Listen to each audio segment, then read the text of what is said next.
Assalamualaikum warahmatullahi wabarakatuh. Perkenalkan, nama saya Sania Harnum dari Prodi PAI semester 4, kelas PAI A.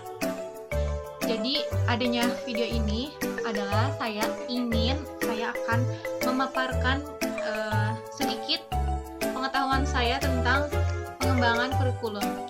Jadi, saya ditugaskan oleh Bapak Ade Zainul Mutakin selaku dosen mata kuliah pengembangan kurikulum, yaitu untuk menjelaskan materi dari pengembangan kurikulum. Sedikit saja penjelasan yang akan saya sampaikan. NIM saya, Bapak, NIM saya, Pak. Oke, jadi saya akan menjelaskan tentang konsep kurikulum. Sebelumnya, apa itu konsep kurikulum? Konsep kurikulum adalah rencana pembelajaran siswa atau seperangkat tujuan yang ingin dicapai, baik itu dalam masyarakat maupun pendidikan di sekolah. Oke, jadi aku akan menjelaskan beberapa konsep kurikulum. Ada 4 ya guys, ada 4 konsep kurikulum.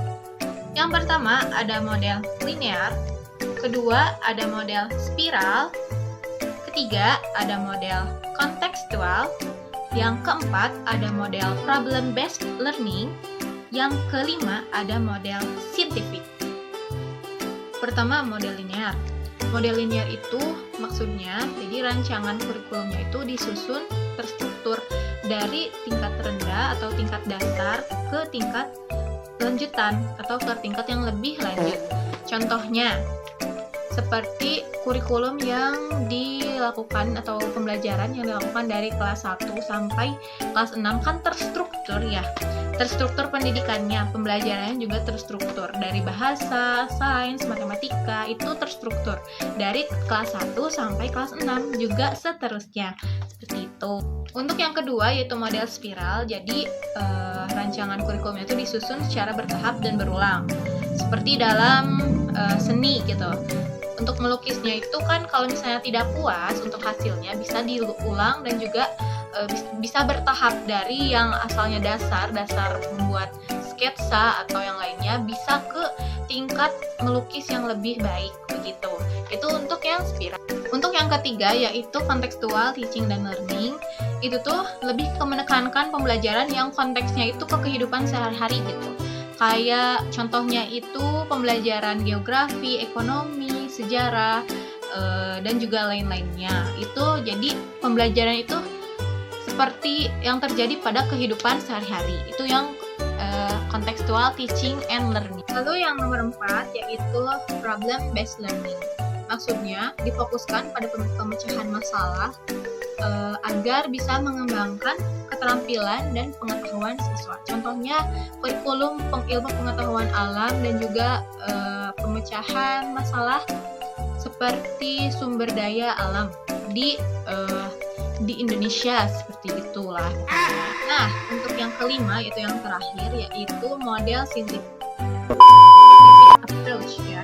Maksudnya itu lebih ke pengamatan guys. Jadi mengembangkan pengetahuannya itu lebih langsung ke mengamati, menganalisa, mengobservasi gitu. Seperti contohnya dalam pengamatan di lab gitu, agar bisa meningkatkan pemahaman konsep-konsep biologi secara praktis bagi siswa begitu atau mahasiswa. Jadi langsung ke praktek ya guys. Oke, sekian penjelasan mengenai konsep kurikulum yang saya ketahui, yang saya pelajari selama ini. Mohon maaf bila ada kesalahan kata atau misalnya kata-kata yang tidak masuk di akal, mohon maaf karena balik lagi saya hanya manusia biasa ya, hanya mahasiswa yang sedang memperoleh pengetahuan.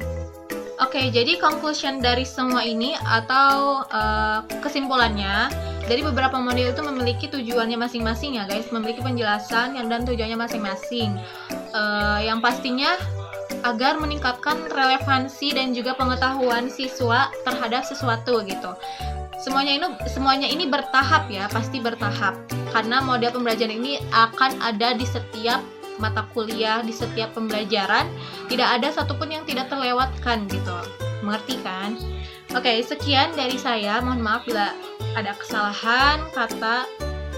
Billahi taufiq wal hidayah. Assalamualaikum warahmatullahi wabarakatuh. Thank you.